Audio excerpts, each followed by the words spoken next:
তো গাইস আসসালামু আলাইকুম। এই তো দুপুরে রান্না করতে চলে আসলাম। আপুরা আপনাদের কি খবর? আজকে আমার প্রিয় মাছ দিয়ে ফুলকপি আলু সিম ঝোল করব। এই তো মশলাটা খুব ভালোভাবে কষানো হয়ে গেছে। এখন আমি এই পর্যায়ে সবজিগুলো দিয়ে দিচ্ছি।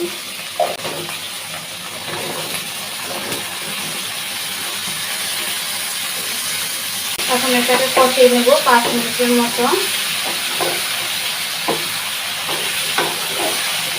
খুব ভালোভাবে নেড়ে ছেড়ে একটু কষানোর জন্য সামান্য পরিমাণে একটু পানি দিয়ে দিলাম। এতে করে ভালো করে কষানো হবে। যে কোনো তরকারি রান্না করার ক্ষেত্রে খুব ভালোভাবে কষিয়ে নিলে ওই তরকারিতে খেতে কিন্তু স্বাদ লাগে।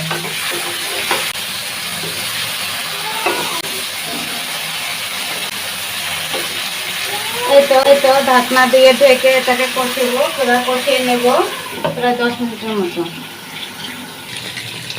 আর এদিকে আমি এই তো মাছগুলোও দিয়ে দিলাম। এদিকে তরকারি কষিয়ে নিচ্ছি আর এদিকে মাছগুলো সাথে ভেজে নিচ্ছি, তাহলে দুইটাই একবারে হয়ে যাবে। এই তো মাছগুলো এক পাশ হয়ে গেছে, এবার আমি উল্টে দিচ্ছি।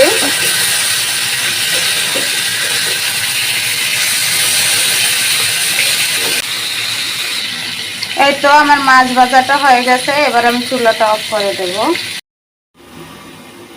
এই তো কিছুক্ষণ পর ফিরে আসলাম। দেখুন আমার তরকারিটা খুব সুন্দরভাবে কষানো হয়েছে, একদম পানিতে শুকিয়ে গেছে আর তেলটা ছেড়ে দিয়েছে। এরপর আমি দিয়ে দেব পরিমাণ মতন ঝোল।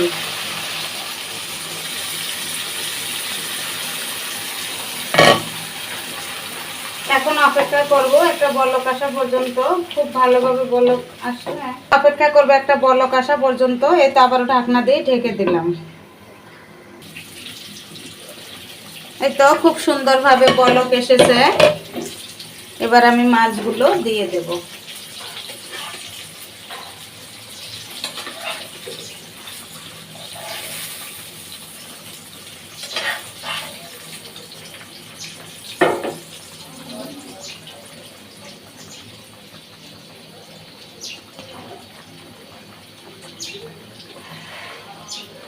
এখন এটাকে রান্না করব 15 থেকে 20 মিনিটের মতো। আবারও ঢাকনা দিয়ে ঢেকে দিলাম, কারণ ফুলকপি সিম আলু সব কিছুই তাড়াতাড়ি সেদ্ধ হয়ে যাবে। মিনিট পরে ফিরে আসলাম। দেখুন আমার তরকারিটা একদম হয়ে গেছে, ঝোলটাও কমে গেছে, মাখা মাখা হয়েছে।